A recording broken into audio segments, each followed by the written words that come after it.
The following podcast is brought to you by the Johners Podcasting Network, found exclusively at wrestlingwithjohners.com.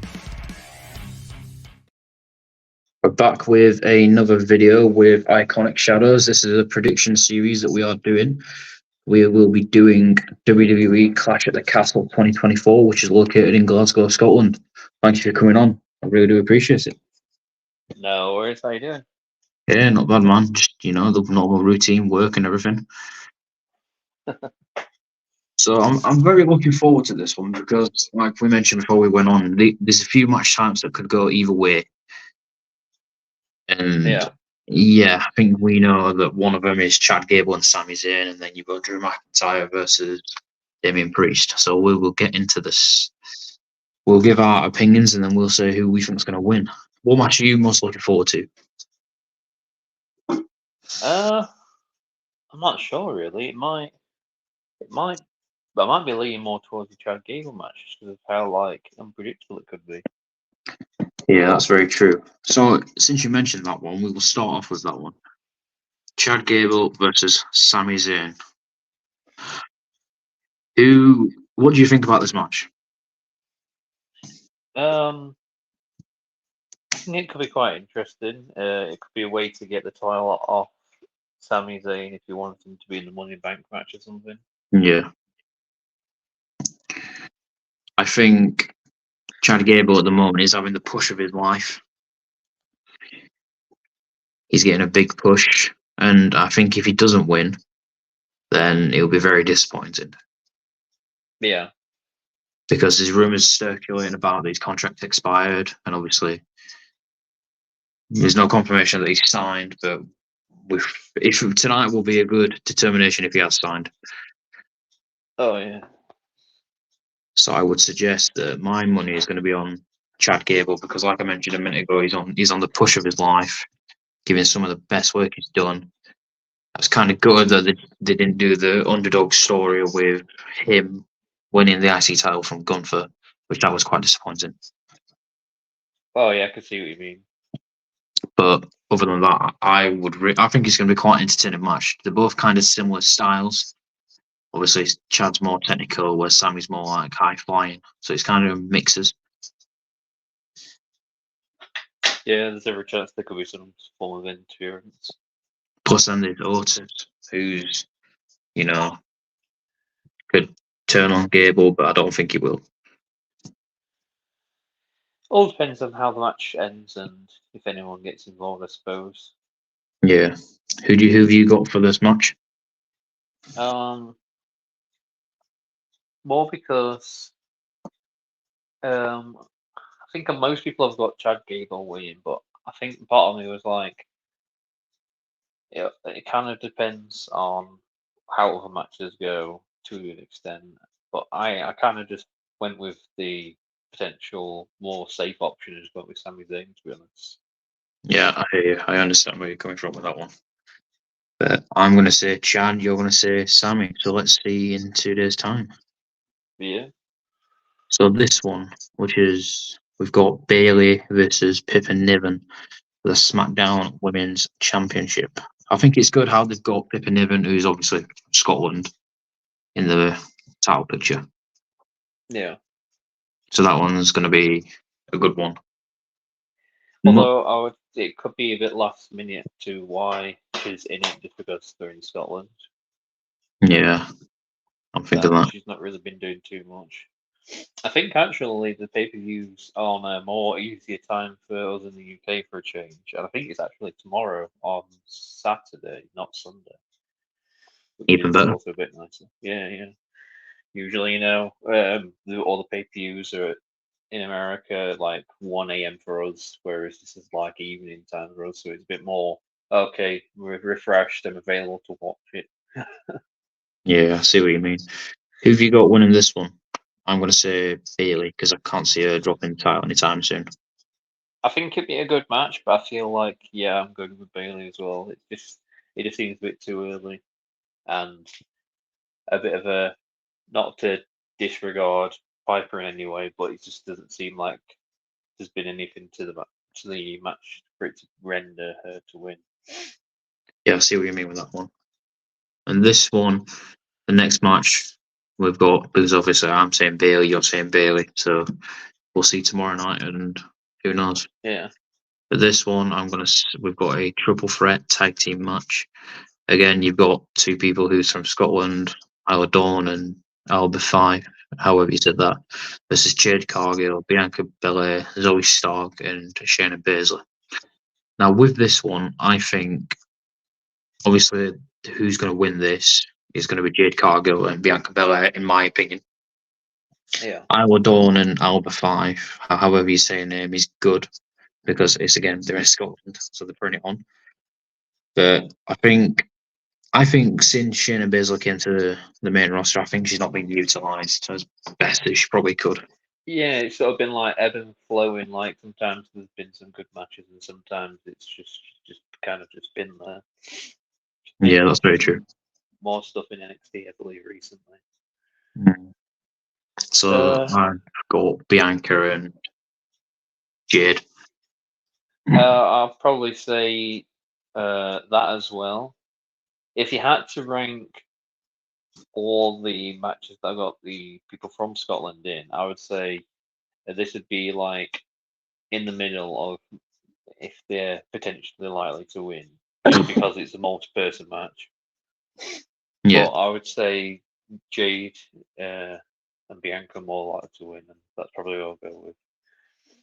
That's very true. And we know for the next two matches, it's going to be very interesting. We'll do this one first. You've got AJ Styles versus Cody Rhodes, which, as we know, their second match. The first one got Yeah. 5-star by Dave Meltzer. And this one's an I Quit match, so this one should be pretty amazing. Yeah, it just seems like most promotions, or at least how I see it and remember it, don't always know how to book a face champion once they've actually got the title, unless they've already along the way built up consistent rivalries to fall back on while they're the champion. But saying that, I wouldn't.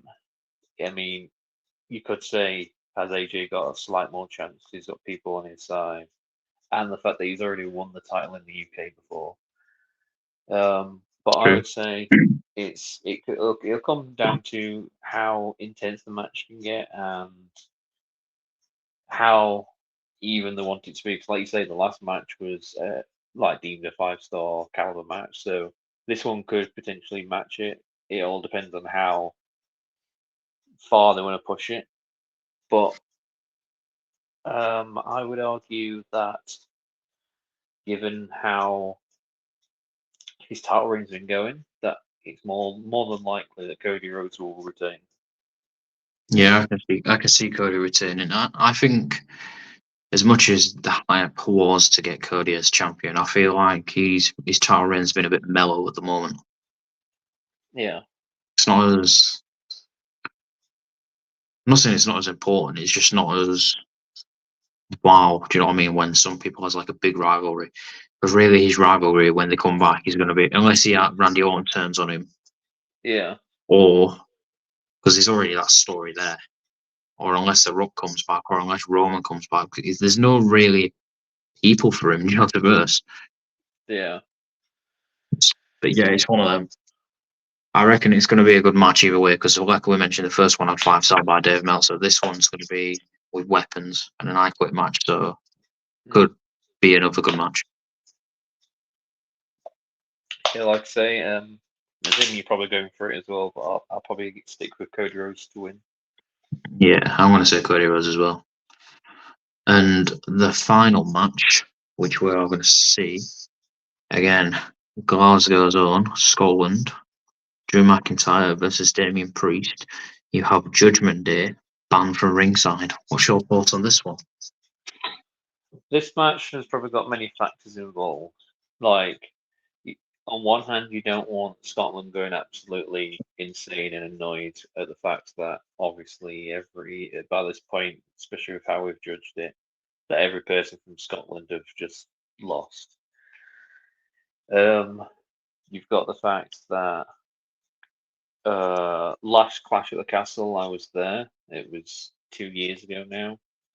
Drew McIntyre lost again So I don't know if this match is going to be the first or the last match, but regardless, if it's the last match like it was at the last Clash, it'll be just like a mirror image of what happened before. Now, Yeah. how do you make that more memorable if he does lose? Well, what you do is, do you just do the same thing, but this time you make it CM Punk that cost him the match again? Or do you just have CM Punk come out after the match just laughing at him? There's been no indication that CM Punk's even in Scotland, but I wouldn't be too surprised if he is. Oh, I know. There's a lot, like you mentioned, there's a lot of factors that could go in it. The first Clash at Castle, there were rumours that he was going to win, and we all thought he was going to win. But Yeah, that didn't happen. And there's a lot of factors in this one. Judgment Day is banned from ringside, yeah, but that's never stopped him before. yeah, And Liv Morgan could come down. yeah, You've got Finn Balor could cost Damian Priest. You've got CM Punk costing Drew McIntyre.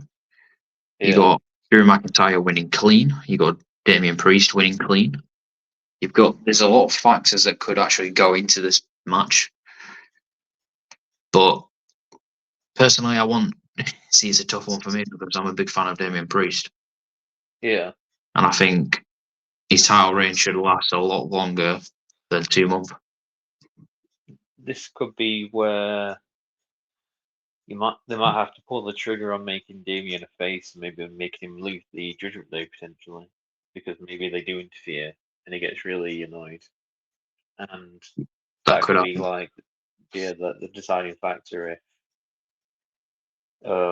he either loses the title and splits off from them, or he retains because of them, and then he realizes and just loses his head over it.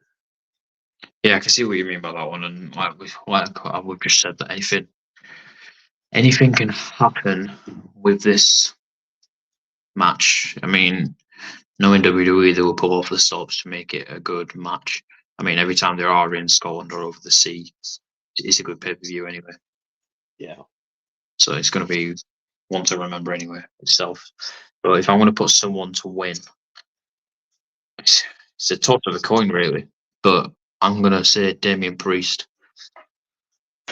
It's probably it is really tough, and like I alluded to earlier, there's out of the three people, like the three matches, this would been like the only one I'd risk predicting it, but and I think this is one of the only matches that we differ on.